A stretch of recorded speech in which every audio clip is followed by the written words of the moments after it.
നമസ്കാരം എല്ലാവർക്കും. നമുക്ക് ഇപ്പോൾ പറയാവുന്നതിൽ ഏറ്റവും വലിയ വിഷയം രാഹുൽ മാങ്കൂട്ടത്തിൻ്റെതിലാണ്. അതാണ് ഇപ്പോൾ നമ്മൾ സ്വർണ്ണക്കൊള്ളയൊക്കെ കടന്ന് ഇപ്പോൾ ഓടിക്കൊണ്ടിരിക്കുന്ന ട്രെൻഡ് എന്ന് പറയുന്നത്. രാഹുൽ മാങ്കൂട്ടത്തിൻ്റെ അറസ്റ്റുമായി ബന്ധപ്പെട്ട കാര്യങ്ങളൊക്കെയാണ്.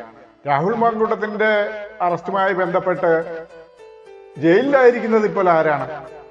നമ്മുടെ രാഹുൽ ഈശ്വർ എന്ന മഹത് വ്യക്തിയാണ്. സോഷ്യൽ മീഡിയകളിലൊക്കെ പല തരത്തിലുള്ള ട്രോളുകളും വരുന്നുണ്ട്.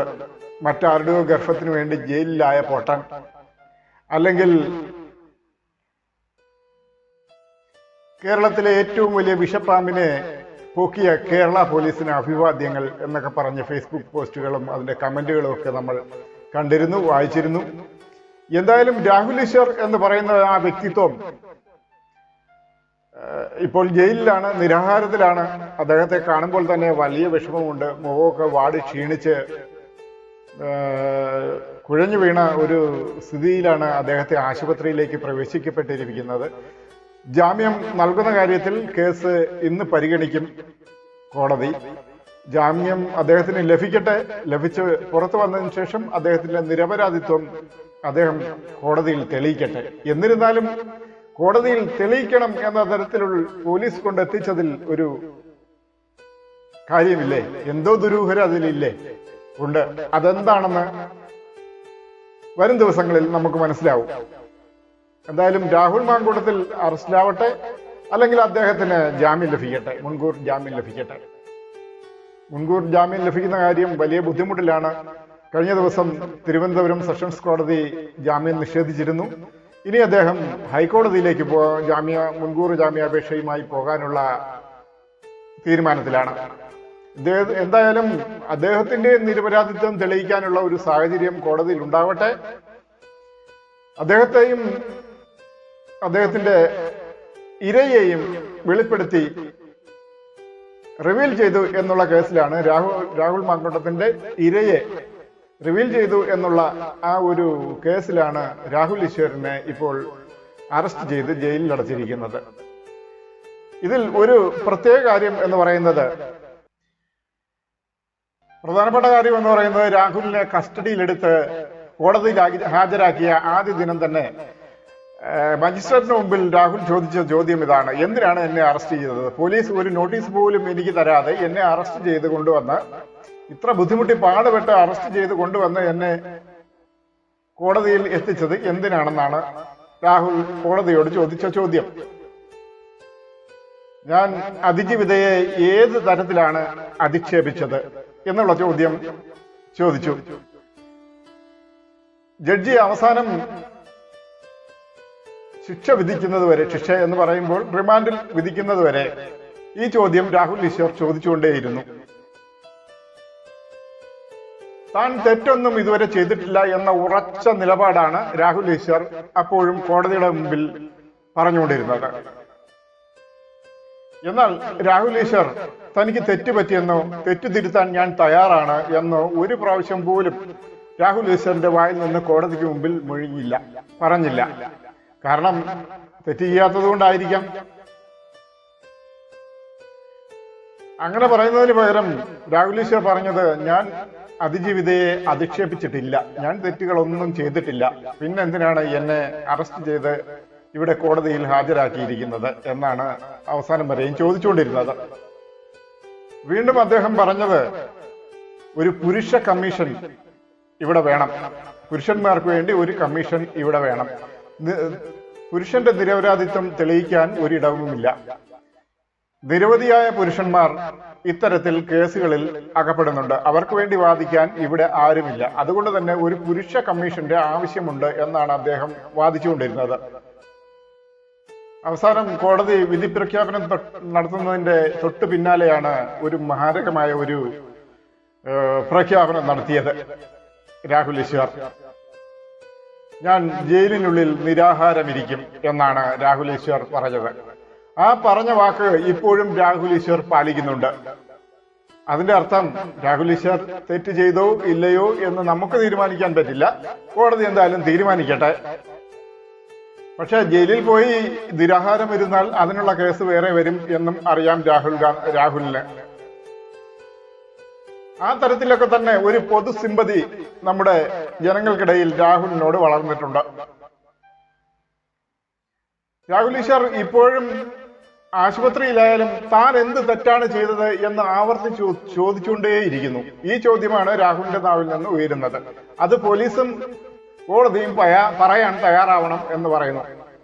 പോലീസ് തീർച്ചയായും പറയണം എന്തിനാണ് തന്നെ അറസ്റ്റ് ചെയ്ത് ജയിലിലാക്കിയത്. ഈ സാഹചര്യത്തിലാണ് വല്ലവന്റെയും പെണ്ണ് കേസിൽ രാഹുൽ ഈശ്വർ പോയി അകത്ത് കിടന്ന് അനുഭവിക്കേണ്ട, നിരാഹാരം ഇരിക്കേണ്ട ഈ സാഹചര്യത്തെ കുറിച്ച് നമ്മൾ അന്വേഷിക്കേണ്ടത്. രാഹുൽ ഈശ്വർ തന്റെ നിലപാടിന് വേണ്ടിയാണ് രാഹുൽ ഈശ്വർ തീർച്ചയായും നിലകൊണ്ടത്. തീർച്ചയായും ആ നിലപാട് മാറ്റാൻ അദ്ദേഹം തയ്യാറായതുമില്ല. നിരന്തരം ആ നിലപാടിന് വേണ്ടി തന്നെ അദ്ദേഹം പോരടിച്ചുകൊണ്ടിരുന്നു. എന്നാൽ നമ്മുടെ ചാനലുകളെല്ലാം തന്നെ രാഹുൽ ഈശ്വറിനെ ജയിലറയ്ക്കുള്ളിലേക്ക് വലിച്ചെറിയുമ്പോൾ എല്ലാ ചാനലും കൈകൊട്ടി ചിരിച്ചു, ആഘോഷിച്ചുകൊണ്ടിരുന്നു. എല്ലാ നാട്ടുകാരും അത് കണ്ടുകൊണ്ടിരുന്നു. എല്ലാ വീടുകളിലും ആ ഒരു വാർത്ത ഓടിയെത്തി, രാഹുൽ ഈശ്വർ അറസ്റ്റിലായി എന്നുള്ള വാർത്ത. മാധ്യമങ്ങൾ വിടാതെ അദ്ദേഹത്തെ പിന്തുടർന്നു.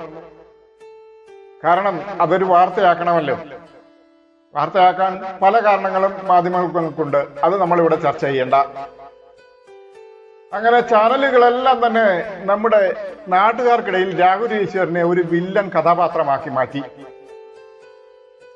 പലപ്പോഴും രാഹുൽ സ്വീകരിക്കുന്ന നിലപാടുകളെ നമുക്ക് ചോദ്യം ചെയ്യേണ്ടി വരുമെങ്കിലും അദ്ദേഹത്തിന്റെ ജീവിതത്തിൽ വില്ലൻ കഥാപാത്രമല്ല രാഹുൽ ഈശ്വർ. എന്നാലും രാഹുൽ ഓരോ വിഷയങ്ങളും ഏറ്റെടുത്ത് ചർച്ച ചെയ്യുന്ന വിഷയത്തിലുള്ള ആത്മാർത്ഥതയാണ് നമ്മൾ സ്വീകരിക്കേണ്ടത്. എല്ലാം തെളിവുകൾ ഉൾപ്പെടെയാണ് രാഹുൽ ഈശ്വർ ഇതുവരെ സംസാരിച്ചിട്ടുള്ളത്. എന്തിനേറെ പറയാൻ, കുറെ നാൾ മുമ്പ് വരെ രാഹുൽ ഈശ്വർ ഒരു വിഷം തുപ്പുന്ന തരത്തിലുള്ള വീഡിയോകളെല്ലാം ചെയ്തിരുന്നു. അത് പിന്നീട് അതെല്ലാം സ്വയം മനസ്സിലാക്കി അതൊക്കെ ഒഴിവാക്കി അത് താൻ ചെയ്തത് തെറ്റാണ് എന്നുള്ള തരത്തിൽ പുതിയ ചാനൽ ചർച്ചകളും പുതിയ തരത്തിലുള്ള വീഡിയോകളും ഒക്കെ അദ്ദേഹം ചെയ്യാൻ തുടങ്ങി. അദ്ദേഹം പല തെറ്റുകളും അദ്ദേഹം മനസ്സിലാക്കി സംസാരിക്കാൻ തുടങ്ങി. പല അനീതികൾക്കെതിരെയും അദ്ദേഹം സംസാരിക്കാൻ തുടങ്ങി. ഇതൊന്നും ചിലർക്കെങ്കിലും ഇഷ്ടപ്പെട്ടില്ല. അത് തന്നെ ആകണം ഈ അറസ്റ്റിനുള്ള കാരണവും. അതുപോലെ തന്നെ ഇവിടെയും രാഹുൽ മാങ്കൂട്ടം വിഷയത്തിൽ തന്റേതായ നിലപാടുകളിൽ ഉറച്ചു തന്നെ രാഹുൽ ഈശ്വർ പൊരുതിക്കൊണ്ടേയിരുന്നു. രാഹുൽ ഈശ്വർ പൊരുതി നിന്നപ്പോൾ ചാനൽ അവതാരകടക്കം കൂപ്പുകുത്തിപ്പോവുകയാണ് ഉണ്ടായത് രാഹുൽ ഈശ്വറിന്റെ നിലപാടിൽ. എന്തിനേറെ പറയാൻ, പോലീസ് സംഘം പോലും രാഹുൽ ഈശ്വറിന്റെ നിലപാടിനെ ഭയപ്പെടുന്നു. രാഹുൽ മാങ്കൂട്ടത്തിനെതിരെ ഉണ്ടായ ഈ കേസ് കൂമ്പാരങ്ങളെല്ലാം, ഈ അപകീർത്തി കേസുകളെല്ലാം തന്നെ രാഹുൽ ഈശ്വർ ഒറ്റയ്ക്ക് നിന്ന് പൊരുതി തോൽപ്പിക്കുന്ന ഒരു സാഹചര്യത്തിലേക്കാണ് പോയിക്കൊണ്ടിരുന്നത്. ആ സാഹചര്യത്തിലാണ് രാഹുൽ ഈശ്വർ ജയിലിലേക്ക് പോകുന്നത്. രാഹുൽ ഈശ്വർ എന്ന വ്യക്തി ജയിലറയ്ക്കുള്ളിലേക്ക് നടന്നു പോകുമ്പോൾ അദ്ദേഹത്തിന്റെ ഭാര്യ ദീപ എന്ന് പറയുന്ന രാഹുൽ ഈശ്വർ കളം നിറഞ്ഞു നിന്നാടി. തന്റെ ഭർത്താവിന് കള്ളക്കേസിലാണ് പോലീസ് കൊണ്ടുപോയത്, ജയിലിലുറയ്ക്കുള്ളിലാക്കിയത് എന്നുള്ള ഉറച്ച വാദം ഉന്നയിച്ചുകൊണ്ടിരുന്നു. ദീപയുടെ വാദവും രാഹുൽ ഈശ്വർ ഉന്നയിച്ച തരത്തിലുള്ളതായിരുന്നു. തന്റെ ഭർത്താവ് എന്ത് തെറ്റാണ് ചെയ്തത് പോലീസ് പറയണം. ആർക്കും അതിനൊരു മറുപടി കൊടുക്കാൻ കഴിഞ്ഞില്ല. രാഹുൽ ഈശ്വർ അതിജീവിതയ്ക്കെതിരെ എന്ത് അപകീർത്തിയാണ് നടത്തിയത് എന്നുള്ള ചോദ്യവും ചോദിച്ചു. ദീപ രാഹുൽ ഈശ്വറിന്റെ ചോദ്യങ്ങൾക്ക് മറുപടി പറയാൻ ഒരൊറ്റ മാധ്യമ പ്രവർത്തകർക്ക് പോലും കഴിഞ്ഞിരുന്നില്ല. അതുകൊണ്ട് തന്നെയാണ് നമ്മുടെ രാജ്യത്തെ ചിലരെങ്കിലും രാഹുൽ ഈശ്വറിനെ ട്രോൾ ചെയ്ത്. ആ ട്രോളുകളിൽ നിറഞ്ഞു നിന്ന രാഹുൽ ഈശ്വർ ഒരു ചോദ്യചിഹ്നമായി നിൽക്കുന്നത്, ഇപ്പോഴും ശക്തമായി നിലകൊള്ളുന്നത് അതുകൊണ്ട് തന്നെയാണ്. എന്നാൽ ഇവിടെ സംഭവിച്ചിരിക്കുന്നത്, രാഹുൽ മാങ്കൂട്ടത്തിന്റെ കേസുണ്ടായപ്പോൾ കേസെടുത്തവരിൽ 5ാമത്തെ പ്രതി മാത്രമാണ് രാഹുൽ ഈശ്വർ എന്ന് പറയുന്നത്. ബാക്കി 4 പ്രതികളും ജയിലിലല്ല, ഒളിവിലും അവരവരുടെ കുടുംബത്തോടൊപ്പമാണ് താമസിക്കുന്നത്. പക്ഷേ രാഹുൽ ഈശ്വറിനെ മാത്രം ജയിലറയ്ക്കുള്ളിലാക്കി. 5ാം പ്രതിയായ രാഹുൽ ഈശ്വറിനെ ജയിലറയ്ക്കുള്ളിലാക്കി. എന്നാൽ മറ്റുള്ള 4 പ്രതികളെയും അറസ്റ്റ് ചെയ്യാനോ ജയിലറയ്ക്കുള്ളിലാക്കാനോ പോലീസ് ആർജവും പ്രകടിപ്പിക്കുന്നില്ല. ഒരു തരത്തിൽ പറഞ്ഞാൽ രാഹുൽ ഈശ്വറിനെ മാത്രം പോയിന്റ് ചെയ്തുകൊണ്ട് പ്രവർത്തിച്ചതാണിതല്ല. അതിജീവിതയെ അധിക്ഷേപിച്ചു അല്ലെങ്കിൽ അതിജീവിതയുടെ പേര് വെളിപ്പെടുത്തി എന്ന പേരിൽ ഇപ്പോൾ കേരളത്തിൽ രജിസ്റ്റർ ചെയ്തിരിക്കുന്ന കേസുകൾ എത്രയാണെന്ന് അറിയാമോ? ഏകദേശം 32ഓളം കേസുകളാണ് കേരളത്തിൽ ഇപ്പോൾ അത്തരത്തിൽ രജിസ്റ്റർ ചെയ്തിരിക്കുന്ന കേസുകൾ. ഇതിൽ 20 പേരെയും ഇതിനോടകം നമ്മുടെ പോലീസ് അറസ്റ്റ് ചെയ്തു കഴിഞ്ഞു. അത് നല്ല കാര്യം തന്നെയാണ്. പക്ഷേ അതിൽ ഭൂരിഭാഗം പേരും അതിജീവിതയുടെ പേരോ അല്ലെങ്കിൽ അത്തരത്തിലുള്ള പേര് വെളിപ്പെടുത്തുന്ന സാഹചര്യങ്ങളോ ഒരു തരത്തിലല്ലെങ്കിൽ മറ്റൊരു തരത്തിൽ വെളിപ്പെടുത്തിയിട്ടുണ്ട്, അല്ലെങ്കിൽ സാമൂഹ്യ മാധ്യമങ്ങളിലോ മറ്റോ ഷെയർ ചെയ്തിട്ടുണ്ട്. ആ കാര്യം സത്യമാണ്. എന്നാൽ രാഹുൽ ഈശ്വർ അതിജീവിതയുടെ പേരോ അല്ലെങ്കിൽ ഫോട്ടോയോ ഒരു മാധ്യമങ്ങളിലും ഷെയർ ചെയ്തിട്ടില്ല എന്നുള്ള കാര്യത്തിൽ നമ്മൾ മനസ്സിലാക്കേണ്ടിയിരിക്കുന്നു. നിങ്ങൾ ആരെങ്കിലും രാഹുൽ ഈശ്വറിന്റെ പോസ്റ്റിൽ നിന്ന് അതിജീവിതയുടെ പേരോ ഫോട്ടോയോ കണ്ടെങ്കിൽ നിങ്ങൾക്ക് അഭിപ്രായം പറയാം. ഇതിപ്പോ സന്ദീപ് വാര്യറുമായി ബന്ധപ്പെട്ട ഒരു വിവാദത്തിലാണ് രാഹുൽ ഈശ്വർ അറസ്റ്റിലായിരിക്കുന്നത്. കോടതിയിലടക്കം രാഹുൽ ഈശ്വർ നിരത്തിയ തന്റെ ന്യായവാദങ്ങൾ ഒരുപക്ഷെ കോടതിയിലെ ജഡ്ജിക്കെതിരെ തന്നെയാണെന്നോ എന്നുള്ള തോന്നൽ പോലും ഉണ്ടാകത്തക്കതാണ് അദ്ദേഹം തെളിവുകൾ സഹിതം നിരത്തിയത്. അവിടെ കോടതിയിൽ ഉണ്ടായിരുന്നവർക്കും അത് തന്നെയാണ് തോന്നിയത്. ഇതൊക്കെ തന്നെയാണ് രാഹുലിനെ പിഴച്ച ചില കാര്യങ്ങൾ എന്ന് പറയുന്നത്. രാഹുൽ ഈശ്വറിന്റെ ചോദ്യങ്ങൾ കേട്ട് രാഹുൽ ഈശ്വറിനെ എന്തിനാണ് ഇതുവരെ ജയിലിൽ പാർപ്പിച്ചിരിക്കുന്നത്, അല്ലെങ്കിൽ എന്തിനാണ് രാഹുൽ ഈശ്വറിനെ അറസ്റ്റ് ചെയ്ത് കൊണ്ടുവന്നത് എന്നുള്ളതിന് ഒരു ഉത്തരം നൽകാൻ ഇതുവരെ ഭരണകൂടത്തിന് കഴിഞ്ഞിട്ടില്ല. ജനങ്ങളുടെ ചോദ്യങ്ങൾക്ക് മറുപടി പറയാൻ ഭരണകൂടത്തിന് തലവേദന ഉണ്ടാക്കുന്നവരെ അമിതമായി വിമർശിക്കുന്നവരെ അല്ലെങ്കിൽ തങ്ങൾക്ക് തലവേദന ഉണ്ടാക്കുന്നവരെ കൃത്യമായി പോലീസ് അറസ്റ്റ് ചെയ്ത് ഉള്ളയാക്കുന്ന ഒരു പരിപാടി നേരത്തെ മുതലേ തന്നെ ഉണ്ട്. അങ്ങനെ പലരെയും കള്ളക്കേസിൽ കുരുക്കി അറസ്റ്റ് ചെയ്ത് ജയിലിലടയ്ക്കുന്ന, പോലീസിനെ ഉപയോഗിച്ച് കള്ളക്കേസിൽ കുരുക്കി ജയിലിലടയ്ക്കുന്ന ഒരു പ്രതിഭാസം ഇതിനു മുമ്പും പലപ്പോഴും ഉണ്ടായിട്ടുണ്ട്. അത് ജനങ്ങൾക്കെല്ലാം ബോധ്യമായിട്ടുള്ളതുമാണ്. കോടതിക്ക് മുമ്പിൽ ഒരു ജാമ്യാപേക്ഷ എത്തുമ്പോൾ വളരെ കുറച്ചു സമയം മാത്രമേ അത് വാദത്തിനായി കോടതിക്ക് നീക്കിവെക്കാൻ സാധ്യതയുള്ളൂ. പോലീസ് കസ്റ്റഡിയിലെടുത്ത് അറസ്റ്റ് ചെയ്ത് മജിസ്ട്രേറ്റിന് മുമ്പിൽ പെട്ടെന്ന് ഹാജരാക്കുന്ന സമയത്ത് കോടതിക്ക് എല്ലാത്തിനും ഒരു പരിമിതിയുണ്ട്. ഇവിടെയും അത് തന്നെയാണ് സംഭവിച്ചിരിക്കുന്നത്. പോലീസ് രാഹുലിന്റെ കുറേയേറെ വീഡിയോകളാണ് കോടതിക്ക് മുമ്പിൽ അവതരിക്കപ്പെട്ടത്. എന്നാൽ രാഹുലിന്റെ അഭിഭാഷകന് ആ വീഡിയോകളെല്ലാം തന്നെ കൃത്യമായി നിഷേധിക്കാനുള്ള അവസരം നഷ്ടമാകുന്നു അവിടെ. അപ്പോഴാണ് കോടതി പെട്ടെന്ന് തന്നെ അവിടെ ശിക്ഷ വിധിച്ചത്. പോലീസും പ്രോസിക്യൂഷനും ഉയർത്തിയ ആരോപണങ്ങളും റിപ്പോർട്ടുകളുമാണ് കോടതിയുടെ മുന്നിൽ എത്തിയത്. ആ റിപ്പോർട്ടുകളാണ് കോടതി പ്രാഥമികമായി പരിശോധിച്ചത്. ആ വിധിയാണ് രാഹുലിനെതിരായത്. അതിജീവിതയ്ക്കെതിരെ ഉണ്ടായ പരാമർശം എന്ന നിലപാടിൽ കോടതി രാഹുലിനെ ജയിലിലേക്ക് അയക്കുകയുണ്ടായി. ഒരു കാരണവശാലും രാഹുൽ ഈശ്വറിന് ജാമ്യം നിഷേധിക്കാനുള്ള അവസരം ഉണ്ടാകില്ല എന്നാണ് എല്ലാവരും കരുതിയത്. അതോടെ രാഹുൽ ഈശ്വർ ജയിലറയ്ക്കുള്ളിലേക്ക് നടന്നു പോകപ്പെട്ടപ്പോൾ സമൂഹ മാധ്യമങ്ങളിൽ ചിലർക്കെങ്കിലും വലിയ തരത്തിലുള്ള ആഹ്ലാദമാണ് പങ്കുവയ്ക്കാൻ ഉണ്ടായിരുന്നത്.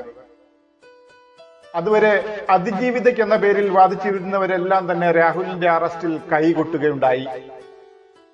പക്ഷേ ജാമ്യം നിഷേധിക്കപ്പെട്ട് ജയിലറയ്ക്കുള്ളിലേക്ക് രാഹുൽ ഈശ്വർ നടന്നു പോകുമ്പോഴും അദ്ദേഹത്തിന്റെ നിലപാടിൽ തന്നെ ഉറച്ചു നിൽക്കുകയാണ് ചെയ്തത്. താൻ ജയിലിൽ നിന്ന് പുറത്തിറങ്ങിയാൽ രാഹുൽ മാങ്കൂട്ടത്തിന് വേണ്ടി വീഡിയോകൾ ഇനിയും ചെയ്യുമെന്ന് ഉറക്കെ പറഞ്ഞുകൊണ്ടേയിരുന്നു. ഇവിടെ പീഡിപ്പിക്കപ്പെടുന്ന പുരുഷന്മാർക്ക് വേണ്ടി തന്റെ പോരാട്ടം തുടരുമെന്ന് അദ്ദേഹം വീണ്ടും വീണ്ടും പറഞ്ഞുകൊണ്ടേയിരുന്നു. അവിടെയാണ് രാഹുൽ ഈശ്വർ വ്യത്യസ്തനാകുന്നത്. രാഹുൽ തന്റെ ഭാര്യയെ ചേർത്ത് പിടിക്കുന്നു. അതുപോലെ ദീപ രാഹുൽ ഈശ്വരും തന്റെ ഭർത്താവിനെ ചേർത്ത് പിടിക്കുന്നു. രണ്ടുപേരും ഒന്നിച്ചായി പോരാട്ടം. അങ്ങനെ റിമാൻഡിലുള്ള രാഹുലിനെ കഴിഞ്ഞ ദിവസം കോടതിയിൽ ഹാജരാക്കപ്പെട്ടു. കുറച്ചു ദിവസം പോലീസ് കസ്റ്റഡിയിൽ വേണമെന്ന് പോലീസ് ആവശ്യപ്പെട്ടു. അങ്ങനെ 3 ദിവസത്തെ കസ്റ്റഡി കാലാവധിയാണ് പോലീസ് ആവശ്യപ്പെട്ടത്. പോലീസ് സംഘം രാഹുൽ ഈശ്വറിനെയും കൊണ്ട് അദ്ദേഹത്തിന്റെ ഓഫീസിലും വീട്ടിലുമൊക്കെയുമായി തെളിവെടുപ്പ് ആഘോഷം നടത്തി. പോലീസ് കസ്റ്റഡിയിൽ എടുക്കുമ്പോൾ രാഹുൽ ഈശ്വർ ഒരു വീഡിയോ പകർത്തിയിരുന്നു. താൻ തന്റെ ലാപ്ടോപ്പുകൾ അടക്കം ഒളിപ്പിക്കുന്നു എന്നൊക്കെയാണ് ലൈവ് വീഡിയോയിൽ രാഹുൽ ഈശ്വർ വിളിച്ചു പറഞ്ഞത്. ഇതൊക്കെയാണ് രാഹുൽ ഈശ്വറിന് പാരയായി മാറിയത്. ഇതൊക്കെ രാഹുൽ ഈശ്വറിന് ജാമ്യം നിഷേധിക്കാനുള്ള കാരണങ്ങളിൽ ഉൾപ്പെട്ടു.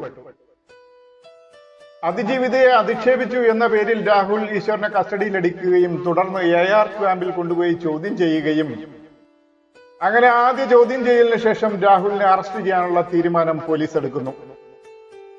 അങ്ങനെ അടുത്ത ദിവസം തന്നെ രാഹുലിന്റെ വീട്ടിലെത്തി ലാപ്ടോപ്പ് പോലീസ് കൊണ്ടുപോകുന്ന സാഹചര്യം ഉണ്ടായി. അപ്പോൾ പോലീസിന്റെ പരിശോധനയിൽ ലാപ്ടോപ്പിൽ അതിജീവിതയുടെ ഫോട്ടോ ഉണ്ടെന്നുള്ള കാര്യം രാഹുൽ ഈശ്വറിന് വീണ്ടും കുരുക്ക് മുറുകി. എന്നാലോ സൈബർ പോലീസാണ് രാഹുൽ ഈശ്വറിനെ അറസ്റ്റ് ചെയ്തത്. എന്നാൽ ചോദ്യം ചെയ്തതിൽ നടന്നത് എവിടെയാണ്? AR ക്യാമ്പിലും. അങ്ങനെ ഉയർന്ന പോലീസ് സംഘം ഉൾപ്പെടെ രാഹുൽ ഈശ്വറിന്റെ കേസിൽ ഇടപെട്ടു. അതിജീവിതയുടെ ഐഡന്റിറ്റി വെളിപ്പെടുത്തത്തക്ക വിധത്തിലുള്ള പോസ്റ്റുകൾ സമൂഹ മാധ്യമങ്ങളിൽ ഇട്ടാൽ അല്ലെങ്കിൽ ഫോട്ടോ വെളിപ്പെടുത്തിയാൽ ജാമ്യമില്ലാ വകുപ്പ് പ്രകാരം കേസെടുക്കുമെന്ന് ADGP S. ശ്രീജിത്ത് പറഞ്ഞു. അങ്ങനെ പരാതിക്കാരിക്കെതിരെ രാഹുൽ ഈശ്വർ മോശം പരാമർശം നടത്തി എന്ന് കോടതിക്ക് ബോധ്യമായതിനാലാണ് രാഹുൽ ഈശ്വറിനെ റിമാൻഡിലേക്ക് വിട്ടത്. മോശം കമന്റുകൾ ഇടുന്നവർക്കെതിരെയും ഈ നിയമം ഉപയോഗിച്ച് കേസെടുക്കുമെന്ന് ADGP ശ്രീജിത്ത് വീണ്ടും ആവർത്തിച്ച് പറയുന്നുണ്ട്. രാഹുൽ ഈശ്വറിനെ ടെക്നോ പാർക്കിലെ അദ്ദേഹത്തിന്റെ ഓഫീസിൽ എത്തിച്ചു വരെ തെളിവെടുപ്പ് നടത്തി. ഇതിൽ പോലീസ് സംഘം പറയുന്നത് എന്താണെന്ന് അറിയാമോ?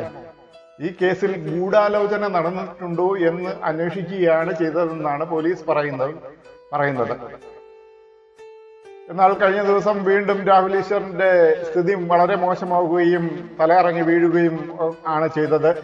ആ സമയം തന്നെ പോലീസ് അദ്ദേഹത്തെ ആശുപത്രിയിൽ എത്തിച്ച് ട്രിപ്പ് നൽകുകയും ചെയ്തിരുന്നു. ഇപ്പോഴും നിരാഹാരത്തിൽ തുടരുന്ന രാഹുൽ ഈശ്വർ, ആഹാരം കഴിക്കാൻ തയ്യാറാകാത്ത രാഹുൽ ഈശ്വർ, അദ്ദേഹം പറയുന്നത് ഒന്ന് മാത്രം: ഈ കേസിൽ താൻ നിരപരാധിയാണ്, താൻ ഇരയെ അധിക്ഷേപിച്ചിട്ടില്ല, ഇരയുടെ വ്യക്തിഗത വിവരങ്ങൾ താൻ പുറത്തുവിട്ടിട്ടില്ല എന്നും പറയുന്നു. ഈ ഒരു വിവരമാണ് അദ്ദേഹം ആവർത്തിച്ച് പറഞ്ഞുകൊണ്ടേയിരിക്കുന്നത്.